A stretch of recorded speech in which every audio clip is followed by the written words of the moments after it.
Next slide मध्ये आपण माहिती घेऊया महाविद्यालयाची निवड करत असताना कोणत्या बाबीचा विचार करावा। ठीक आहे, सर्वात महत्वाचा पॉइंट येतो की ज्या वेळेस आपल्याला कॉलेजची लिस्ट बनवायची असते किंवा आपल्याला कॉलेजचे नाव द्यायचे असते तर आपण कोणत्या कॉलेजचे नाव द्यावे किंवा कोणत्या ब्रांचेसचे नाव द्यावे, मग त्याच्यासाठी बेस्ट काय असावं आपल्यासाठी। तर खूप महत्वाची गोष्ट आहे यामध्ये, तर ज्याही विद्यार्थ्यांना या ठिकाणी कॉलेजची यादी बनवणं पॉसिबल आहे असे विद्यार्थी बनवू शकतात।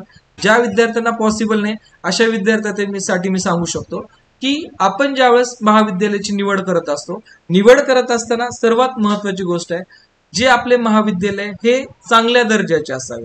चांगला दर्जा कधी मिळतो, एखाद्या संस्थेने सातत्यपूर्ण, लक्षात घ्या, एखाद्या संस्थेने सातत्यपूर्वक जर कॉलेजचा या ठिकाणी प्लेसमेंट रेशिओ जर व्यवस्थित ठेवला असेल किंवा प्लेसमेंट मध्ये मिळणारे पॅकेज जर व्यवस्थित ठेवला असेल तर त्या संस्थेचा जो या ठिकाणी दर्जा असतो हा आपण चांगला दर्जा या ठिकाणी समजू शकतो।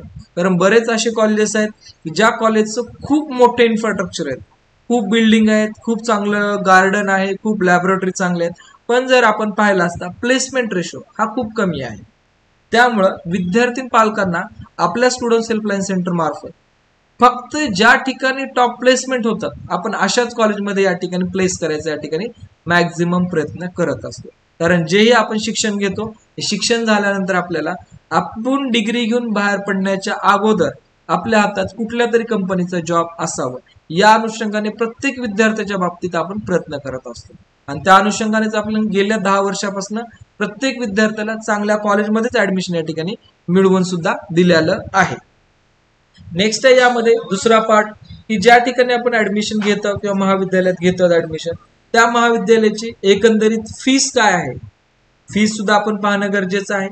दुसरी गोष्ट आहे ते कॉलेज कोणत्या युनिव्हर्सिटी अंतर्गत येत आहे, युनिव्हर्सिटी का महत्वाची आहे, कारण ज्यावेळेस आपण प्लेसमेंटला जात असतो त्यावेळेस आपल्या युनिव्हर्सिटीची खूप जास्त व्हॅल्यू असते, हे लक्षात घ्या।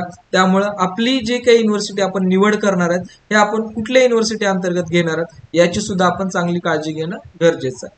आणि दुसरी महत्वाची गोष्ट आहे जेही आपण कॉलेजची निवड करू या कॉलेजमध्ये कॉलेजच्या क्लासरूम, कॉलेजचं इन्फ्रास्ट्रक्चर, कॉलेजच्या लायब्ररी, लॅबोरेटरीज या तर व्यवस्थित असायलाच पाहिजे।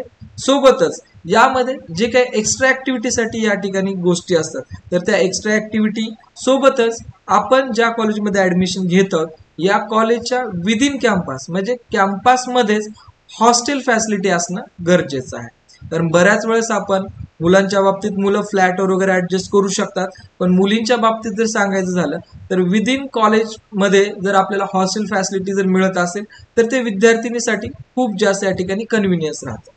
ठीक आहे, तर या सर्व गोष्टीचा विचार आपण महाविद्यालय निवड करताना गरजेचं असतं। आणि महत्वाची गोष्ट आहे की आपण ज्या शहरात नाही या शहरापासून त्या कॉलेजची कनेक्टिव्हिटी कशा पद्धतीची आहे हे सुद्धा आपण काही प्रमाणात पाहू शकता। जेही विद्यार्थी टॉप रँक अनुसार विचार करत असतील तर अशा विद्यार्थ्याला कनेक्टिव्हिटीचा विचार करणं चुकीचं आहे। आणि जे विद्यार्थी या ठिकाणी थोडंसं अवरेज कॉलेज मिळत असेल तर आपण या ठिकाणी एखादं कॉलेज आपल्या नियर बाय लोकेशन किंवा आपल्या राहण्याच्या सोयी अनुसार जरी निवडलं तरी या ठिकाणी काही हरकत नाहीये।